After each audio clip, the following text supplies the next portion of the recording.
औज़ु बिल्लाहि मिनश शैतानिर रजीम बिस्मिल्लाहिर रहमानिर रहीम अस्सलामु अलैकुम वरहमतुल्लाहि वबरकातुहू। एक उस्ताद के अपने साथ बीता हुआ वाक़या उन्होंने कुछ इस तरीके से तहरीर किया। कहते हैं कि ये 6ठी या 7वीं जमात का कमरा था और मैं किसी और उस्ताद की जगह क्लास ले रहे वहाँ चला गया। लिखते हैं कि थकन के बावजूद कामयाबी के मौजू पर तलबा को एक लेक्चर दिया और फिर हर एक से सवाल किया कि हाँ जी तुमने क्या बनना है, क्या मंजिल है। हर एक का जवाब दूसरे के जवाब से मिलता जुलता था। किसी ने कहा डॉक्टर, किसी ने इंजीनियर, किसी ने पुलिस। जो बच रहे उन्होंने फौजी या बिजनेसमैन बनने की ख्वाहिश का इजहार किया। अब वो उस्ताद लिखते हैं कि ऐसे लेक्चर के बाद ये मेरा रूटीन का सवाल होता है और बच्चों के रूटीन के जवाब जिनको सुन के कानों को अच्छा महसूस होता है और दिल को खुशगवार लगते हैं। लेकिन वो उस्ताद लिखते हैं कि एक जवाब इस सवाल का जो मैं सुनने के लिए काफ़ी अरसे से बेचैन हूँ, वो मुझे आज तक कभी सुनने को ना मिला, दोबारा कभी सुनने को ना मिला।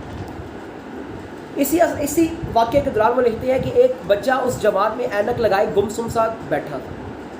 मैंने बुलंद आवाज़ से उसको पुकारा और कहा, अरे मेरे शहजादे आप क्या बनना चाहते हो, आप क्या सर तबस्सुम से नाराज़ हैं। तहरीर के लिखारी का नाम तबस्सुम साहब है। बच्चा आहिस्ता से खड़ा हुआ और कहा, सर मैं नूरुद्दीन जंगी बनना चाहता हूँ। उस्ताद लिखते हैं कि मेरी हैरत की इंतहा न रही और गोया ये जवाब मेरा कलेजा चीर गया और रूह में कपकपी तारी हो गई। फिर पूछा, बेटा आप क्या बनना चाहते हो। दोबारा यही जवाब सुनने को मिला, सर मैं नूरुद्दीन जंगी बादशाह बनना चाहता हूँ। इधर उसका जवाब देना था, उधर उस्ताद की रूह बेचैन हो गई। उस्ताद कहते हैं कि जिस जज्बे से उस शागिर्द ने यह जवाब दिया, यूँ लगता था इसी आवाज़ को सुनने के लिए मैंने इस शोबा तदरीस को अपनाया था। उस्ताद कहते हैं मैंने दोबारा उस शागिर्द से सवाल किया, बेटा आप डॉक्टर या इंजीनियर क्यों नहीं बनना चाहते। तो उस शागिर्द का जवाब बड़ा दिलचस्प था। उसने कहा, सर अम्मी बताती है कि अगर मैं नूरुद्दीन जंगी बनूंगा तो मुझे नबी पाक का दीदार होगा और डेनमार्क में नबी करीम की गुस्ताखी करने वालों को मैं जिंदा नहीं छोड़ूंगा। उस्ताद बताती है कि इस बात के करने के साथ साथ बच्चे के आवाज़ और अल्फाज में और लहजे में एक अजीब सी सख्ती आती है। उसकी बातें सुनकर उस्ताद कहते हैं मेरा जिस्म पसीने से शराबोर हो रहा था और इधर क्लास की ख़ताम की घंटी बजी और मेरी आंखों से आंसू ना रुक रहे थे और उसी तरह रोता हुआ मैं कमरे से बाहर आया। उस्ताद कहते हैं कि मुझे एहसास हुआ कि आज माओ ने नूरुद्दीन जंगी पैदा करने छोड़ दी और हम जैसे असातिज़ा ने नूरुद्दीन जंगी बनाना छोड़ दिया। यही वजह है कि आज दुनिया की दीगर अक़वाम के सामने हम जलील और रुस्वा हो गए।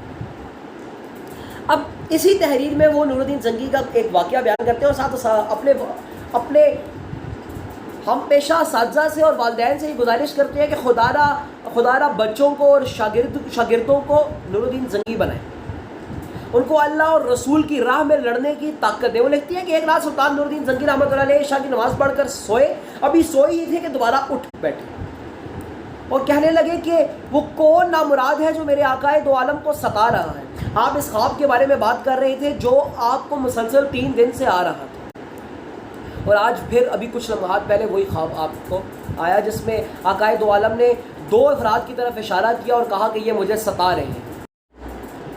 अब सुल्तान को करार कहा था कि सुल्तान तो अल्लाह और नबी के इश्क में सरशार।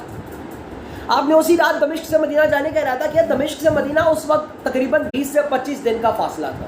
आपने यह रास्ता 12 दिन में बगैर आराम के तय किया और मदीना पहुंचे और मदीना आने और जाने के तमाम रास्ते बंद कर दिए। तमाम खासों आम जो मदीना के रिहायशी थे उनको अपने साथ खाना खाने की दावत दी। अब जो अफराद खाना खाने आ रहे थे और जा रहे थे, आप हर एक का चेहरा गौर से देख रहे थे, लेकिन आपको वो चेहरा दिखाई ना दिया जो नबी करीम सल्लल्लाहु अलैहि वसल्लम ने ख्वाब में आपको इशारा फरमाया था। आपने परेशानी के आलम में मदीना के हाकम को बुलाया और पूछा कि क्या कोई शख्स ऐसा है जो इस दावत में मौजूद नहीं।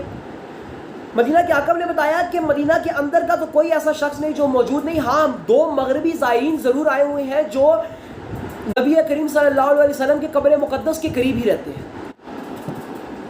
मदीना के हाकम ने मज़ीद बताया कि वो तो 2 ज़ायरीन सारा दिन इबादत करते हैं और शाम को जन्नत अल बकी में लोगों को खाना और पानी पिलाते हैं। आपने उनसे मिलने की ख्वाहिश का इजहार किया और उनके घर पहुँचे। उनके घर में 2-3 ज़रूरत की अशिया और एक चटाई के अलावा ज़्यादा कुछ भी ना था। आपने चटाई को उठाने का फ़ौरन हुक्म दिया। जो ही चटाई उठाई तो नीचे एक सुरंग खुदी हुई नजर आई। हजूर ने सुल्तान ने अपने सिपाहियों को कहा कि इस सुरंग में उतरो और पता लगाओ कि ये सुरंग कहाँ तक जाती है। وہ سپاہی سرنگ سے واپس آئے تو انہوں نے بتایا کہ حضور یہ سرنگ نبی کریم صلی اللہ علیہ وسلم کی قبر اقدس میں جا کھلتی. یہ سن کر سلطان کے چہرے پر غیظ و غضب طاری ہو گیا اور اسی کیفیت میں انہوں نے ان دو زائرین سے پوچھا کہ سچ سچ بتاؤ تم کون.